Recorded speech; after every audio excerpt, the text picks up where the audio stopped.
Welcome to the NACD Northern California program, the next era of board evaluations from compliance to strategic advantage. I am thrilled to have four speakers with me today. Jessica Denoncourt, an independent director for Pacific Gas and Electric. Brian Wong, vice president and general counsel and corporate secretary at Pacific Gas and Electric. Louis Leau, partner at Foley and Lardner, and Logan McDougall, a consultant and Bay Area offices leader for Egon Zehnder. And I'm Lori Yoler. I am a partner at deep tech venture capital firm Playground Global and a board member for Church and Dwight and NACD Northern California and an advisory board member for Aptiv. Today, we are going to talk about the evolution from traditional board evaluations, which were checklist items, to more forward-looking evaluations that take into account the many changes in governance, in technology, and in culture.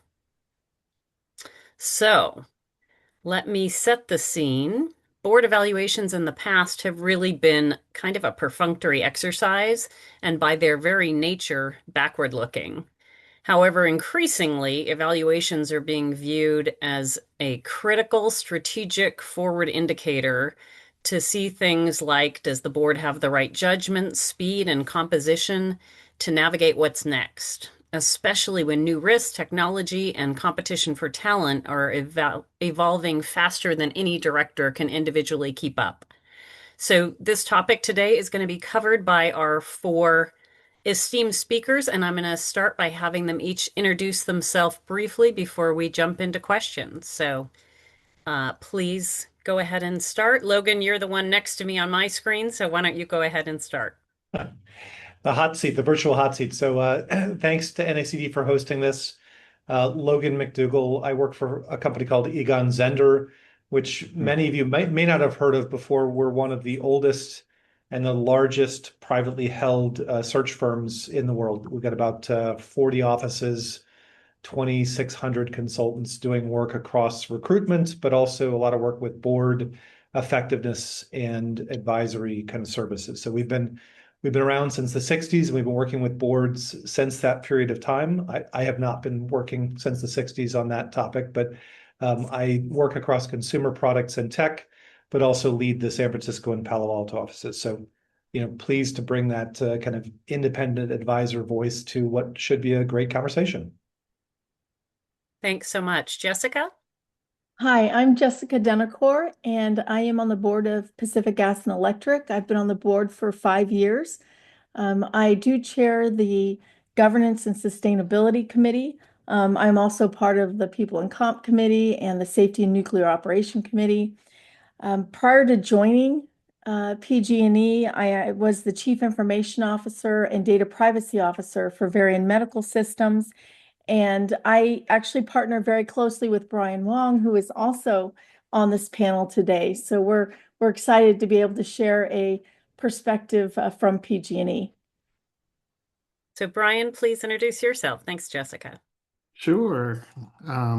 Great to see everyone. I'm Brian Wong. I'm corporate secretary and, as mentioned, general counsel of Pacific Gas and Electric Company, which is the utility subsidiary of PG&E Corporation, our parent company, which is traded on the New York Stock Exchange. Our utility is the largest energy utility in California, serving Central and Northern California. Before PG&E, I led the corporate and securities practice at Pillsbury Winthrop Shaw Pittman in San Francisco. Thanks so much. Thank you. Louis? Good afternoon, everybody. Louis Lowe here from Foley and Lardner, sitting on top of University Avenue in downtown Palo Alto, and glad to be with you.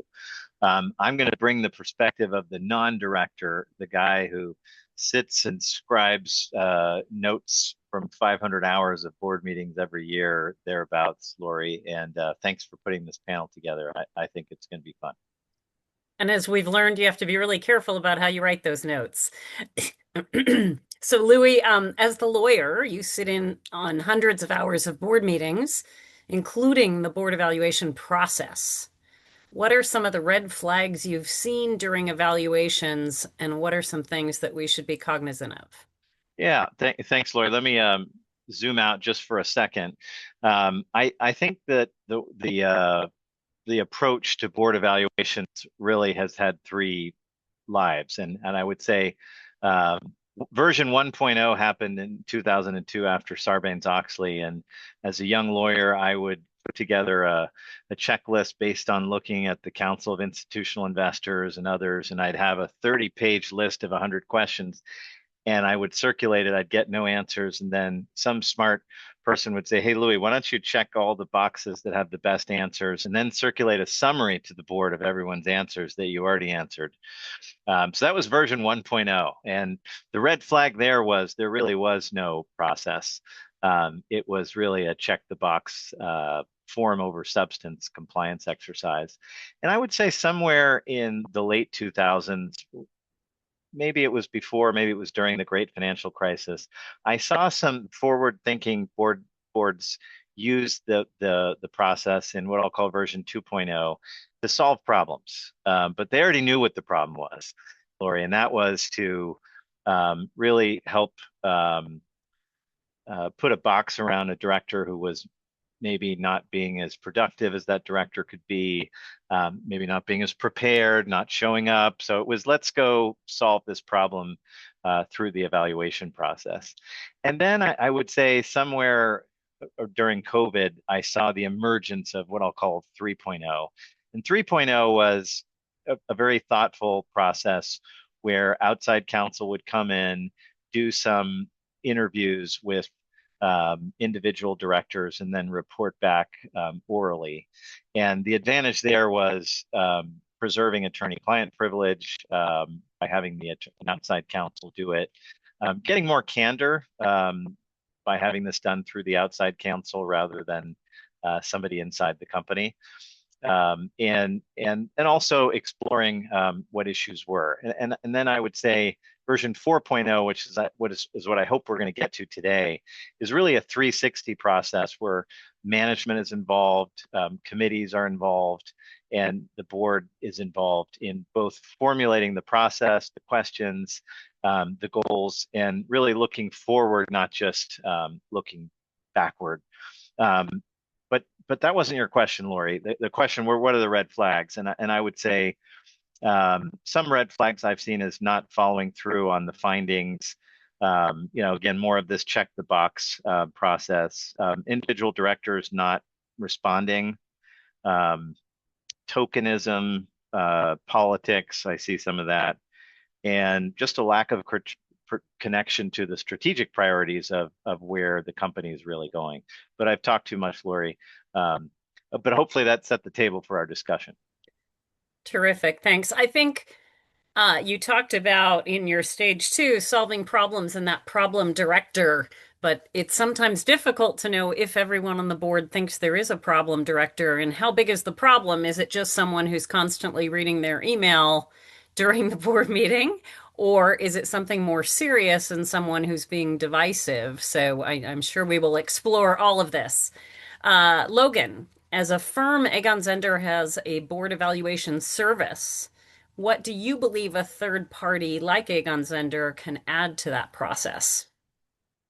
So I'm coming from a different perspective on this than someone like Louis or Jessica and Brian in terms of, they're going to be much more focused on kind of the legal risk, the compliance components, the regulatory components.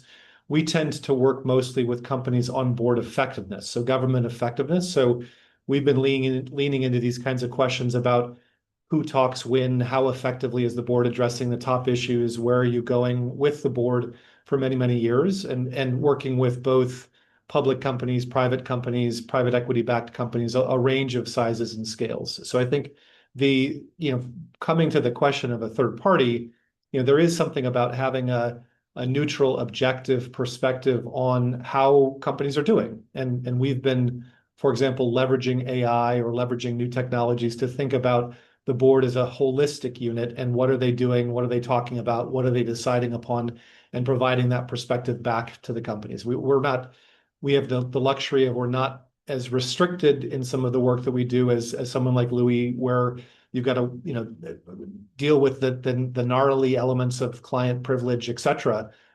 We tend to be focused more on kind of the advisory component of, is a board working effectively, and if not, why? Thanks so much. And, in my experience, I've seen a very rigorous process for my public company boards and my very large private company boards, but haven't really seen that as much for smaller private companies, venture-backed companies. Are you seeing a change there? Or because you mentioned you've done evaluations or helped with board effectiveness on all sizes of companies. What do you have any stats or thoughts on the size of company when that board evaluation process actually takes place?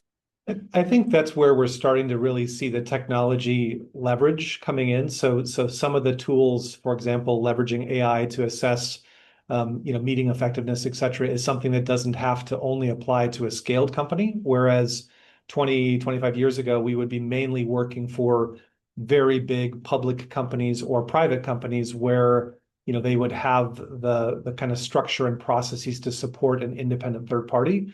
With technology, it's one of actually the very exciting parts is that we can do that quickly, efficiently, and easily for smaller companies as opposed to only servicing the big ones. So I think that's probably the biggest element is the democratization of some of these board effectiveness assessments looking forward because of what we're bringing differently than we were when it was more bespoke and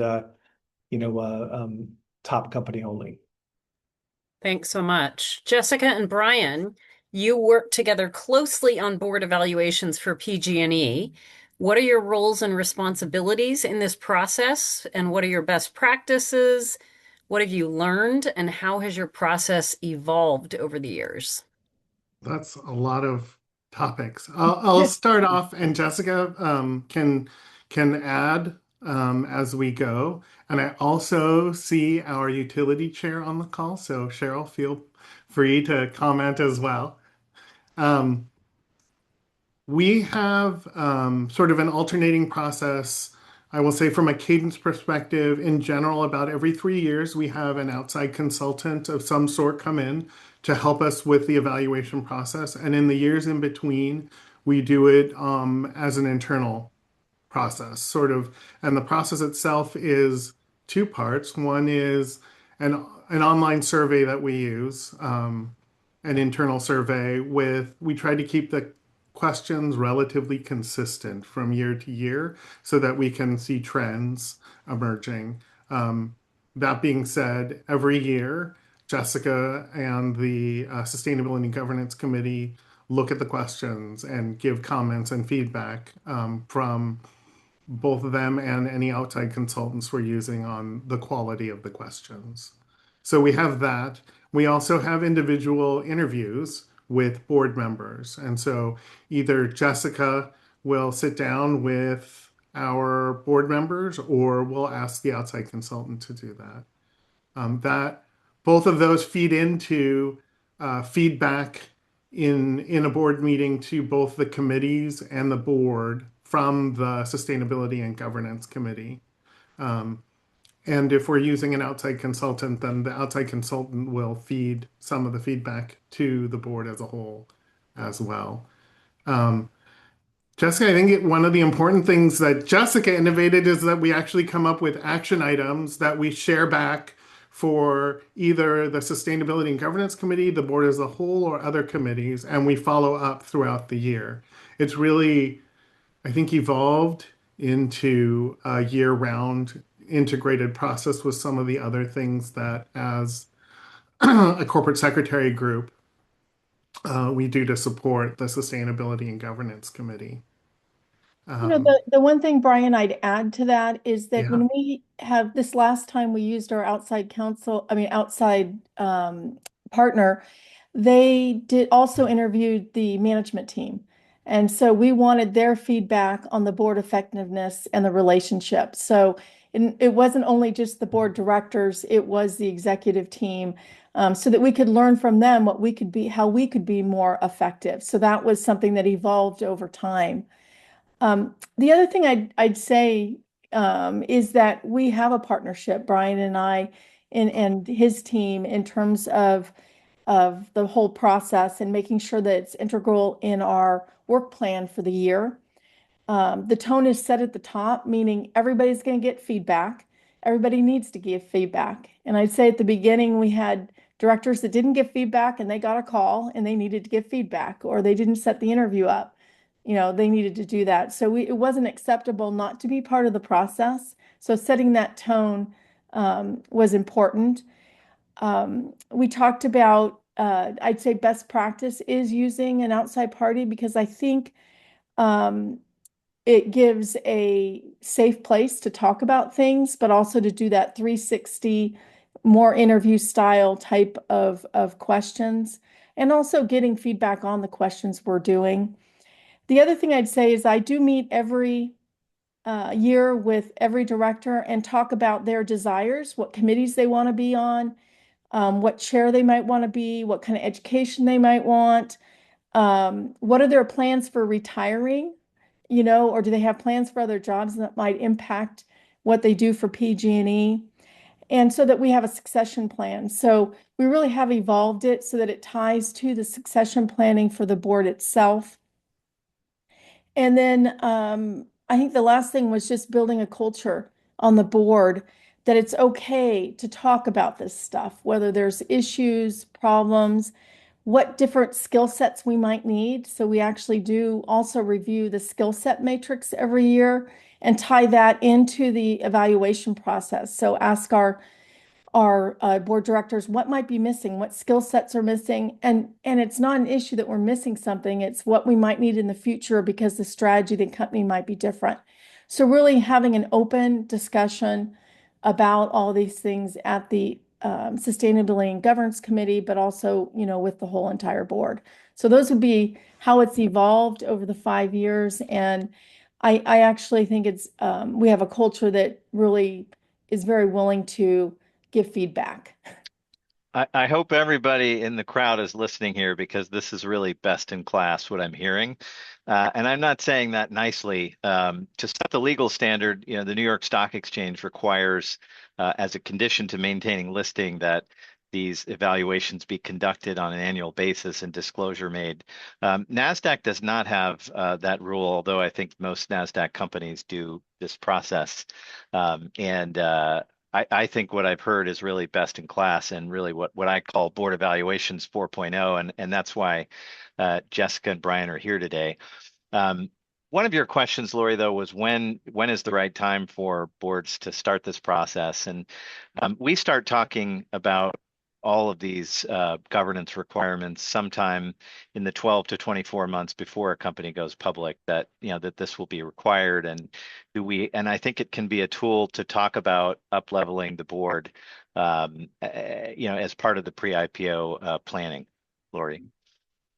I wish more boards, though, did this exercise, and it's challenging to get people to focus on it, especially in the private context where all the focus is on revenue growth and profitability and seeing those 8 quarters out. Absolutely. And Jessica, you mentioned including the leadership team. In my experience, certain members of the leadership team interact, for example, the financial professionals, more with the audit committee, but may not have as much exposure to the full board. How do you handle which leadership team members to include and how much exposure they might have to board members in that evaluation process? The CEO's executive leadership team all participates, and they're actually in the board meetings. They don't just attend the one committee meeting that they're part of. So they're very much engaged, and we are partnered as chairs of each of the committees with an executive of the company. So they have a really good perspective on that relationship, particularly with a committee, but also in general with the board. It's very inclusive of the CEO's executive team. Thanks so One thing I much. probably Okay. need to involve Brian's team a little more, because they work with everybody, but the legal counsel is part of it, but maybe one dive deeper might be an improvement. Yeah, no, it's hard to sometimes figure out, in my experience, which leadership team members to include in that evaluation process and which ones are really going to have insight and will have seen multiple boards perhaps to know what is good and what is not good and what's expected. So I think that's interesting. So Logan, where do boards most often overestimate their effectiveness and what tends to be overlooked? So I'd start by agreeing with both Jessica and Louis' points. I mean, boards are evolving really, really quickly, and the requirements and the expectations on boards are evolving quickly, as well as you're seeing a separation of kind of best in class, 4.0 or whatever words we want to use to describe those that are leaning in versus those that are kind of resistant. At the end of the day, the goal of the board, from my perspective, is to have the right conversations at the right time. And so the question is, are boards sometimes substituting process? And oh, I have a regular committee meeting and I'm meeting X times a year and I'm talking through topics X, Y, Z for having those powerful conversations at the right time. And so are they flexing how they're meeting, what they're talking about, how they're bringing in the teams in various places in the right way to make sure that the board is providing kind of timely, focused, strong advice on what's needed right then? Or is the company leaning on, oh, we have a structured set of discussions and interventions that if we follow, we will successfully accomplish what we're looking for. So to me, it's the holistic component around. I think they often, kind of conflate.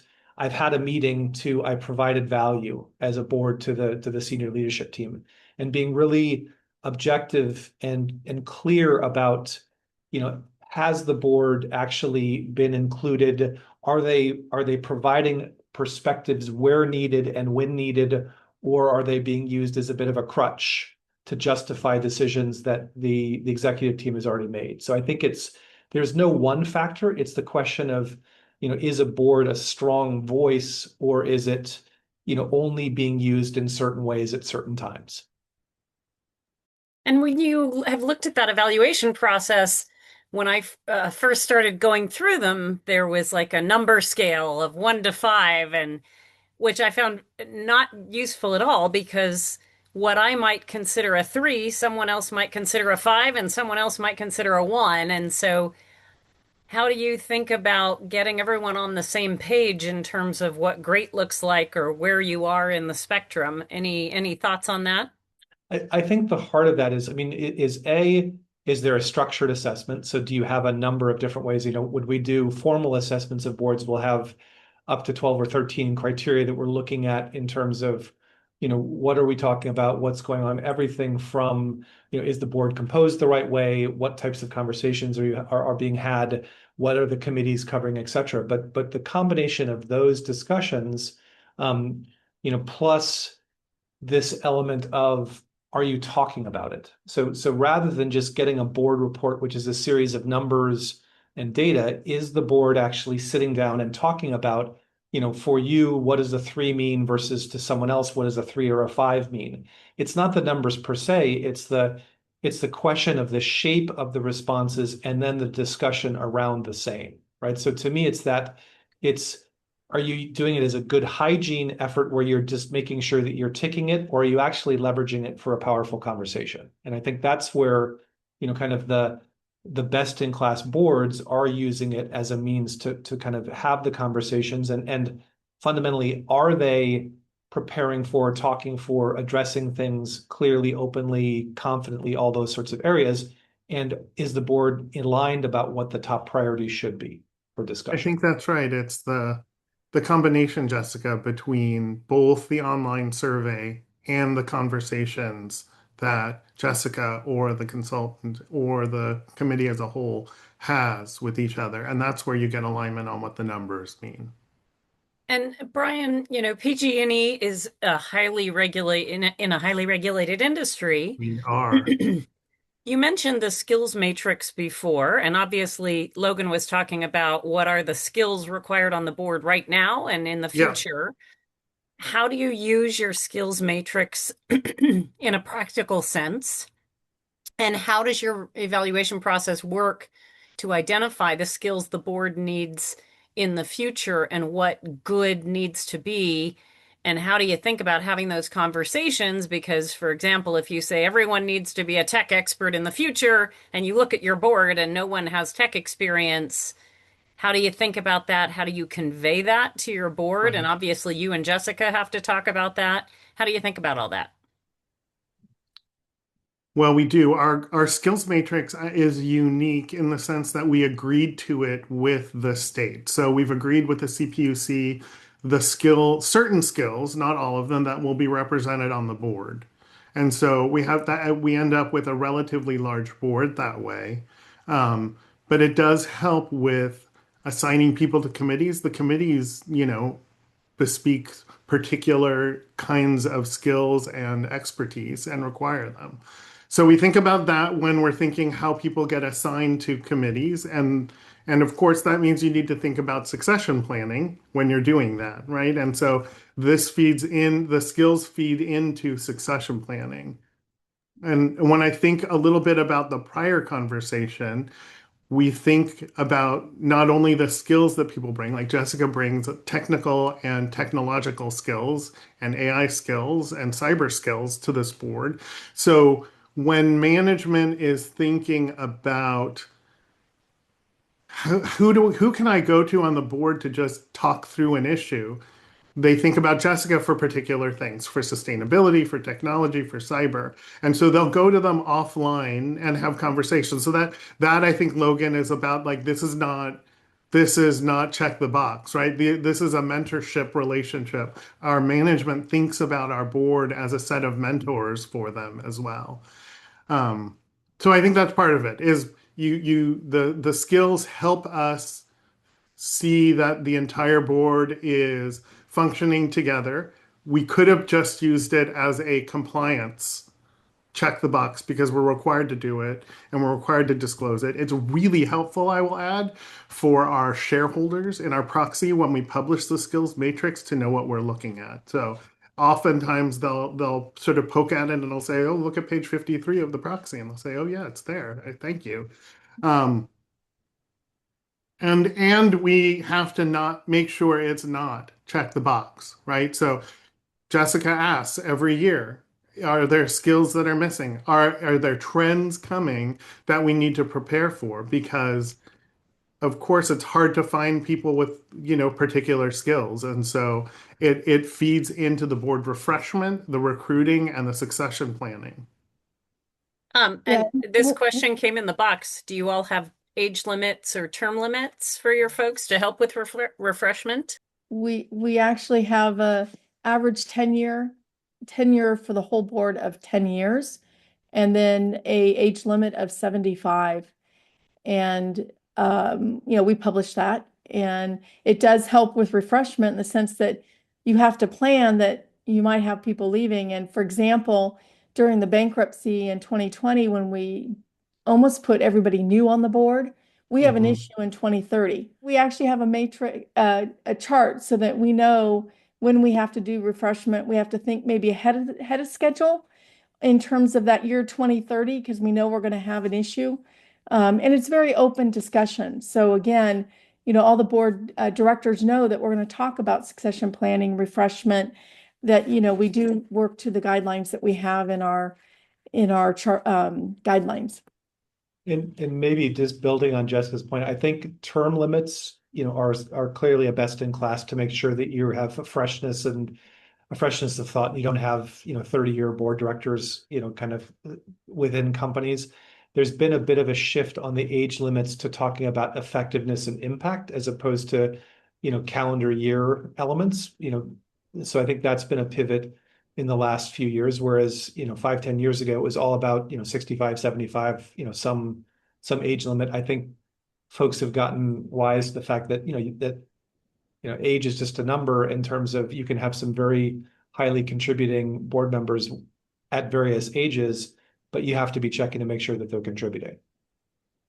Yeah, it does seem age, it's really how healthy and sharp are you rather than a number. So that makes good sense. Jessica, continuing on your experience, are you using technology or data analytics in your evaluations, or are your evaluations mostly qualitative? And what kinds of questions do you find are most effective for really understanding what's going on? Well, it's interesting because when I started, I'm very analytical. So I wanted yes, no, Likert scale. And I really pushed that at the beginning. But what I found was that's great to show trends. But we really need to have sometimes when the trends, hit something, we need to have a conversation. So having open-ended questions as well is really important. So we do use the analytics to show the trends year over year, also the areas where we might want more discussion. But I find that the qualitative um, questions are actually somewhat better, particularly when we have an outside party doing it. So I like those as well. So it's a combination, I believe. We do this in Board Vantage, so we have a platform that we are using to do the surveys. Uh, and I have a favorite question, and so I'll read it. When you consider the overall background, skills, diversity, and experience of each board, what areas stand out as strengths? What areas stand out as areas for improvement? And what's missing?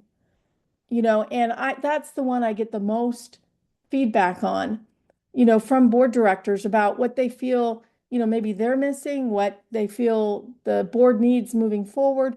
And that again is used for part of our, plans for the future. So, again, I think it's a combination. I know people have asked about AI and do we use any of that to do anything at this point? No, we'd love to use AI. I would, to use it more for a secure environment, um, within our documents to help us, but be more productive, but nothing where we'd go out and share it and it's public and all of that. But again, um, a combination of qualitative and quantitative. Okay, Louis, well, you've been quiet for a while, so I'm going to switch to you for a moment.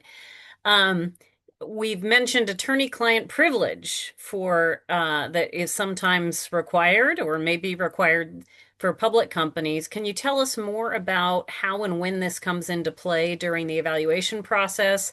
What advantage does it offer? Does involving counsel early materially change what directors are willing to say?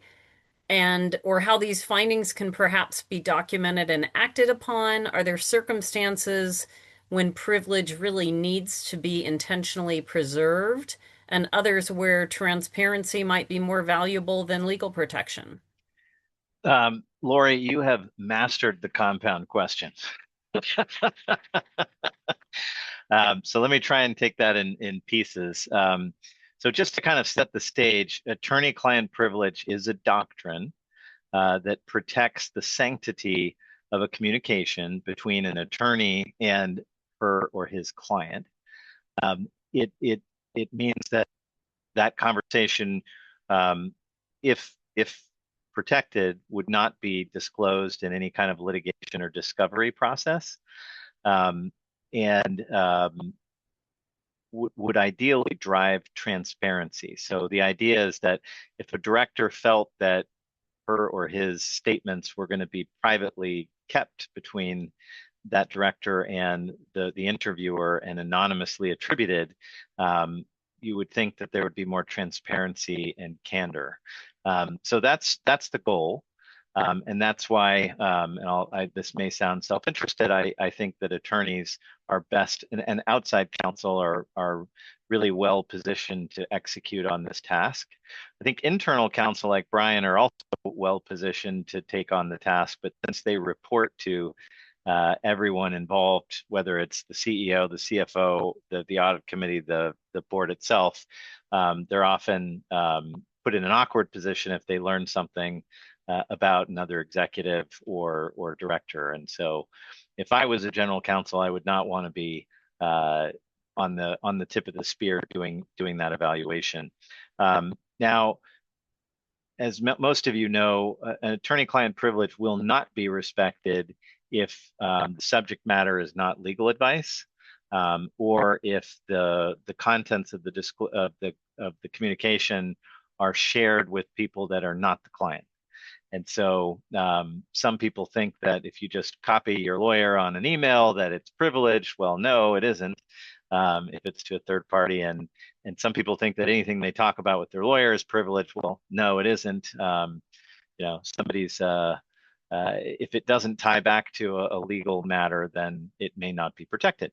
And so we try and derive a process from the outset that would protect the privilege, would encourage transparency, and ultimately drive impact. Is what our common goal is to increase the effectiveness of the board and each of the committees so that the company can achieve its goals. And so I know what I had heard from folks talking about this matter is if you're in the middle of litigation, you absolutely should ensure that you have a lawyer doing the evaluation because you may need to be talking about things that went down under attorney-client privilege. But when should you be really sensitive to perhaps wanting attorney-client privilege in the evaluation process, and when do you think you could use a non-attorney who also might get more candor? How do you think about that? And when can those documents actually be subject to litigation or brought into litigation? Great questions, and I think I failed to answer some of those in your first articulation. So let me try again. I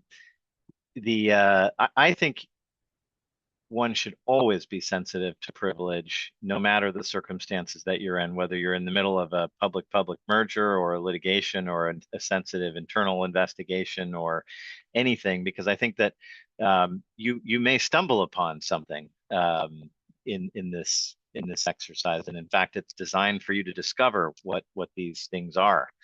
And so I think always you should be sensitive to the privilege.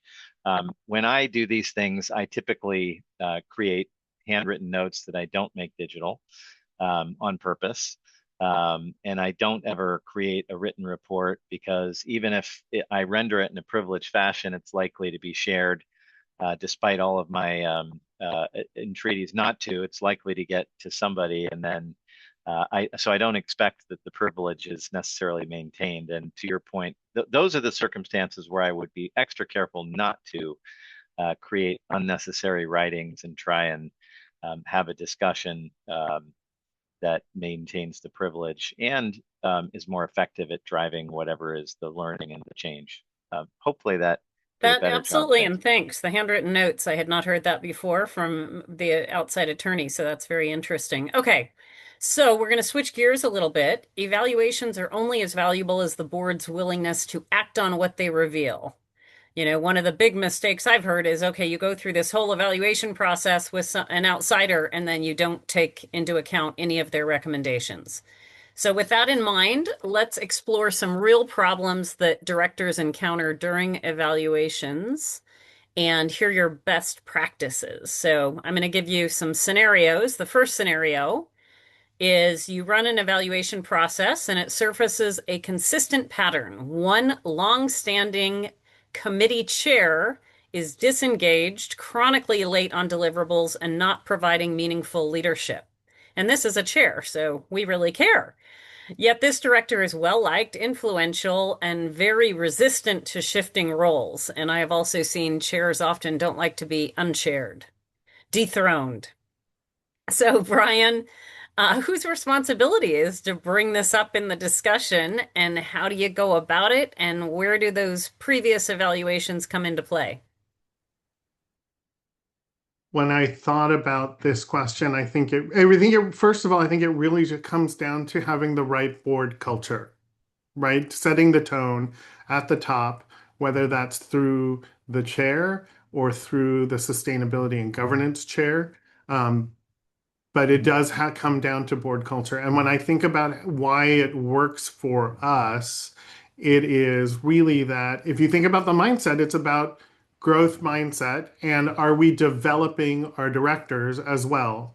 Are we thinking of our directors as an opportunity to develop them? And so when you have conversations about here are the skills, here's this, where would you like to, when Jessica asked, where else would you like to go? Who have you set up as your successor for this chair? Let's talk about how we get them in place for succession. That helps you engage with them on some of the behaviors that are impeding that growth and succession, both for them and for other members of the board. And I think you have to think about it as the board as a whole needs to grow as well. That's kind of the main thing. And the evaluation process, especially the one-on-one conversations, is where that needs to happen. And that can from the corporate secretary's point, that's coaching coaching your chairs on having the right conversations. You can corporate secretaries often find that they're kind of propping people up, right? And so you have an open relationship with your governance chair, then you can have those conversations of, I'm seeing this, let's see if it comes out in the evaluation process. And who is the right person to have that discussion with the board member in question? I'm a big fan of it has to come from all directions, right? We have to be on the same page and it has to come from all directions. So it's coming from the chair of the board. It's coming from the chair it's coming from the Sustainability and Governance Committee in our case, and that's through the chair. It's coming from the corporate secretary and it's coming from our CEO. And as Jessica mentions, we have buddies for each of the chairs of our committees. And so there's a member of the executive team who's buddied up with each chair. But you think the member of the executive team could go to the chair on the board and say, hey, you're not holding up your effectiveness? I think I think our CEO is a strong CEO and she can have those kinds of conversations. Wow, terrific. Okay, thank you. And Jessica looks like she's about to say Yeah. something. No, the only other thing I'd say is I do think, that the chair of the governance committee is accountable to give feedback, but also working with the chair of the board. I mean, I wouldn't give that feedback without being aligned with the chair of the board.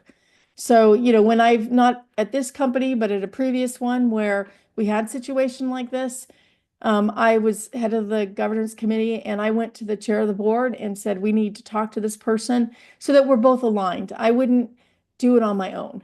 I Right. would make sure I was aligned with the chair of the board, Right. even though I was chair of the sustainability and governance committee.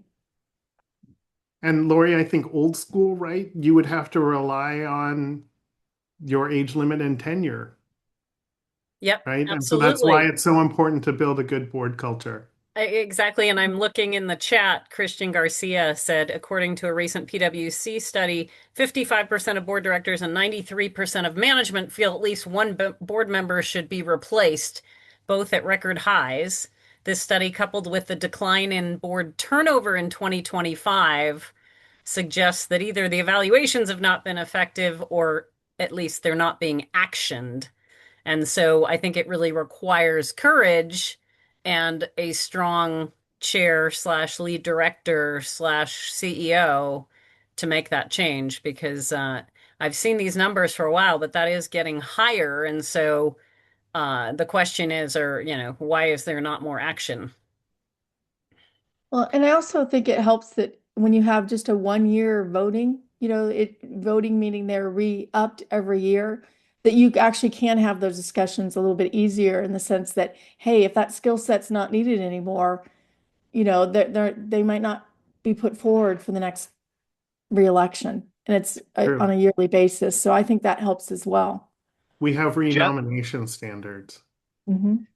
Jessica and Brian are describing what I would call utopia, which is this perfect world that I don't live in for the most part. And most of my clients, don't even have a board chair, whether they're private or public. We live in this world of ambiguity where we have a CEO and maybe we have a lead independent director, but sometimes not, usually not. And there's this real, to your point, Brian, culture of who sets the tone at the board? And these are really difficult questions, and I don't think that there are always bright line answers. There was another really good point that was made somewhere in the chat about who's the right person to lead this discussion and sometimes deliver, to your point, Lori, the hard feedback. And somebody suggested that it should not be the company's regular outside counsel because maybe they're not all that independent and maybe they wouldn't really be well positioned to say that the emperor has no clothes, or and so maybe it is somebody who is truly independent. But if there was that person, would a board really want that person to give the real feedback? I question, and to many companies that I see out there.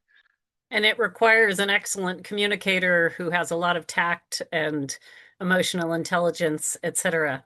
Okay, let's move on to another scenario. The evaluation reveals that several directors feel intimidated by one dominant voice in the boardroom. And interestingly enough, in the NACD Blue Ribbon Commission a couple of years ago on culture, this was a common theme. It's affecting debate, decision quality, and candor. However, no one wants to confront the behavior directly, and the director in question is high performing and materially valuable. Jessica, what's the right path forward on this one? How do you protect culture without losing a strong contributor? How often do you see cultural issues surfaced in an evaluation that required careful handling? And how did leadership handle it? Well, I actually, when I looked at this scenario, I said there's kind of three issues. It's not just the one director. Part of it is, just the board culture. I mean, if you have that situation, there's something wrong with your board culture.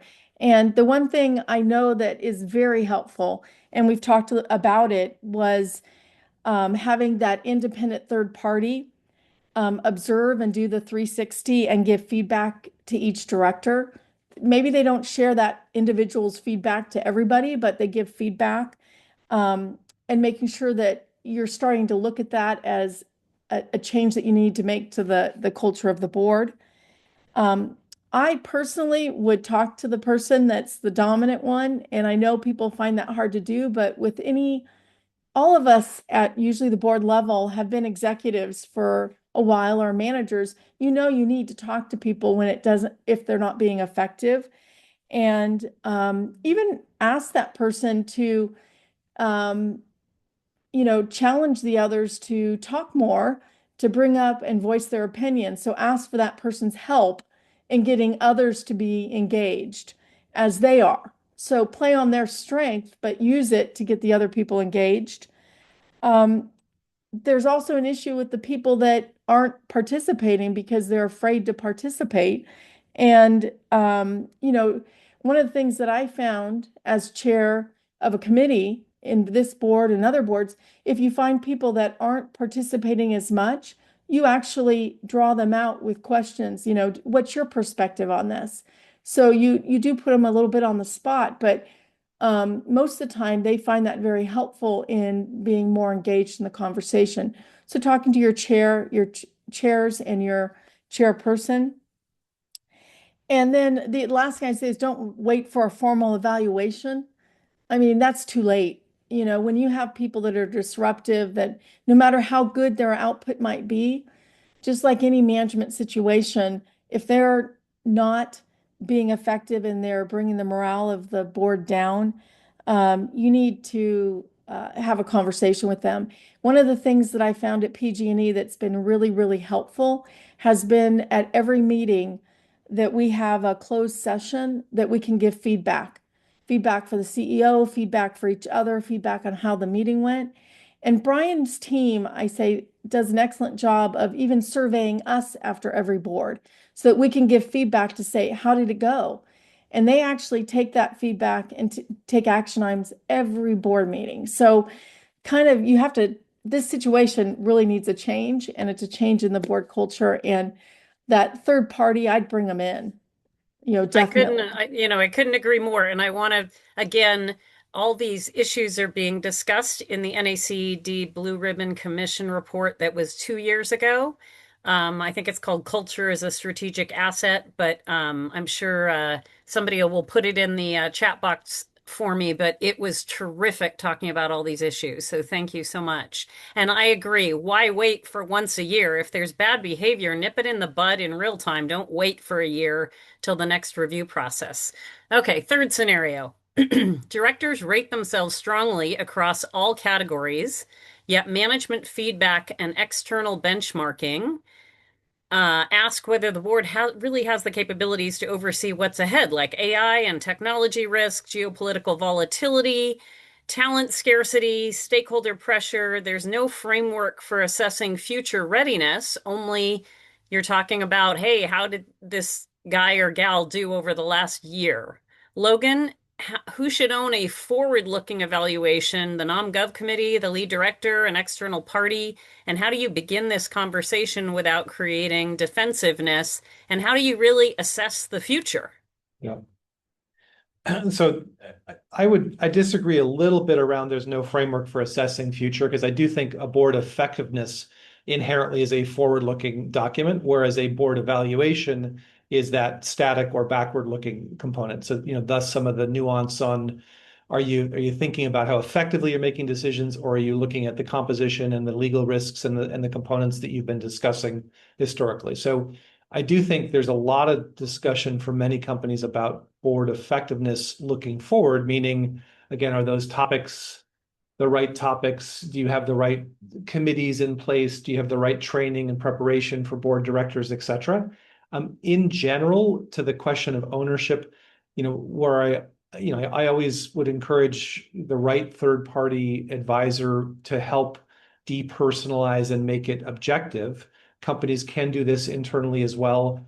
I found that in general, if that process is owned by the Nom/Gov committee in whatever flavor it is, that it's probably the most effective, again, whether they're running it themselves or whether they're leveraging out, external help to get that done. But that in potential situations where they come up with conclusions or outcomes or things that need to be changed, it connects back to that conversation and Jessica's feedback. Usually it's the independent director or the chair that provides that feedback, but at times they may delegate it to the chair of the Nom/Gov committee because they're closer to it. And I think underlying it, your separate question about the creating the conversation without defensiveness, to me, it's that, do you have a culture where you're actually talking about things? And is this like the equivalent of the old hoary audit committee where everyone was on tenterhooks waiting to see what the violations would be? Or are you regularly talking about, hey, are we getting as much here as we want to? Are we spending as much time as we want to on this topic or that topic? And so is it an organic conversation, or is it a kind of periodic tense conversation? And I think, again, the more that boards can lean into it and recognize that these discussions are important and not just, kind of that they need to comply, the better chance you have of making it less defensive. Thank you. And now everybody's favorite topic, AI, and I noticed there's some in the chat as well. So I'm gonna actually start with Louis, but I would love for any of you to share your ideas. If Louis, if AI, digital tools, and real-time data eventually make continuous evaluation possible, and Logan talked about perhaps on private company boards first, are boards really prepared for what that next level of visibility will reveal? And as I saw this, I thought of one extreme, the Ray Dalio Bridgewater, where people are being assessed in real time all the time in every meeting. What would change if directors could see patterns in how decisions get made over time and not just once in an annual review? And how do you feel about those AI and digital tools recording everything and perhaps giving feedback in the boardroom? Well, let me start by answering the $64,000 question. I do not have a single board which is allowing it to be recorded or any kind of AI tools. And I intentionally scan for these things because most board meetings are now held over some sort of virtual platform, and I will kick them out of the room. And that's because I don't want the note taker taking notes and creating a discoverable record of who said what, when, where, how, why. But I do think that, in the future, I could foresee a world where, people are indeed coming up with processes to enable AI to tell us, these key things that are happening in the meeting. So, for example, what are the participation patterns over time? Which directors are dominating the discussion and getting too much airtime? Which executives are talking? I could see AI telling us about decision-making dynamics, about how much time is actually spent making a decision. I think there could be influence and inclusion metrics. I think you could learn a lot about board culture. What would change? Would we get more change from individual directors? Would we get more leadership from the board or its chairs? Would we get more turnover and refreshment as the statistics, as cruel as they are, might force us to make decisions when they're staring at us in the face? And would we have more evaluation or less if we had AI? And certainly one thinks that there would be more, but certainly today we have none. So I'll stop there. And I have so many more questions and so many excellent questions in the comment box, but we're coming up on time, unfortunately. So a lot of questions. As you both go around, I'm going to have you each give one key takeaway. But some things we haven't covered is, and that you can choose to talk about best practices for board continuing education. How do we evaluate board members who serve on multiple boards together? And how do you, I think we've talked about how do you have those difficult discussions in terms of calling out underperformance, but there's still a lot of questions on those topics. So I'm going to let each of you go around and leave everyone with one key nugget, if you would. So Logan, why don't you start? Again, hot seat. So I think, again, my refresher is, are your boards having the right conversations at the right time? And I would say my experience is decidedly different than Louis in terms of the prevalence of AI and other tools coming into the boardroom. There is as yet no clarity on what's required or what the best standard. So it's a little bit of it's a risky area. So I'm not trying to say that with any kind of dismissiveness, but I think that many companies that we work with that are talking about effectiveness are doing things like transcription of the proceedings and evaluations against that about effectiveness, who's talking, et cetera, without usually with name blind elements, et cetera. So we're seeing more focus on those areas, and so directors being comfortable with AI, being comfortable with new technologies is becoming part of the ante of what a good director would be. I don't think that hits, Lori, any of your questions about the specificity, but I mean, the reality is these things are coming, and it may not get to highly regulated, highly public companies for some time, but we're in an area now where folks are looking to experiment and looking to see what they can do with it because it's pervading daily life. So I think it's that bringing that mindset and then thinking about, are you having the right conversations at the right time are both critical elements for success. Thanks. Jessica? I'll talk about the continuing education question. I think Brian and his team at PG&E do a great job of providing a list of continuing education that we have access to so that we know what's going on. We also are a member of NACD and a couple other groups so that we have access to that education. And what we just instituted, I think in the last year, is we track what classes people are taking. And I've asked the chair to announce those in each meeting so that it encourages people that they take continuing education because it is an expectation. And I think that's how you keep your boards refreshed in a way, particularly like the AI topic is one that many of our board members have taken extra education on, and making it visible, not that they're taking it, but also visible the classes does help. Thank you so much. Brian? I guess my key takeaway would be to see the evaluation as an integrated process of board development. So it's a year-round effort. There's evaluation, follow-up, education, as Jessica said, and you think of that as skilling up. And Jessica, you might not know we don't just give the list. We might be gently suggesting to specific directors that they take certain classes. Wow, Quietly. that is definitely a nugget. Okay, I like that. Nomination, board succession, and refreshment, recruiting, those are all part of it, to make sure you have a smooth running board. And finally, shareholder engagement, which we didn't have a chance to get to, but getting feedback from institutional shareholders and feeding that back into this process is key. Thanks. And Louis? I would say the key takeaway here is that we are in a world of governance 4.0, and there now are a world of things that companies are doing. I think Brian and Jessica have really set the bar high for all of us to aspire to. Although for the rest of us, toiling on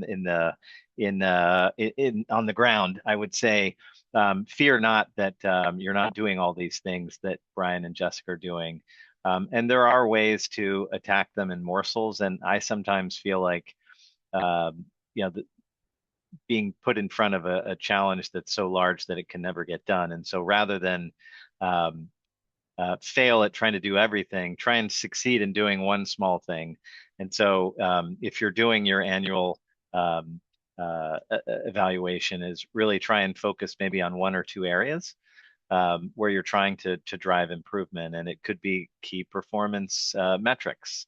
If that's the topic, it could be, refreshment, or what do we need for the future? You'll know what it is that your board needs, and I think that would be a productive way of meeting the challenge of 2026. Thank you so much, Lori, for the Yeah, chance to talk. thrilled to have such great audience engagement. So many nuggets. I was taking notes, and you do set a very high bar, Jessica and Brian. This sounds like an extraordinary level of effectiveness and oversight. I totally agree with Louis. And thank you so much for the audience engagement. Lots going on in the chat, and happy holidays to everyone. And thank you so much, NACD Northern California.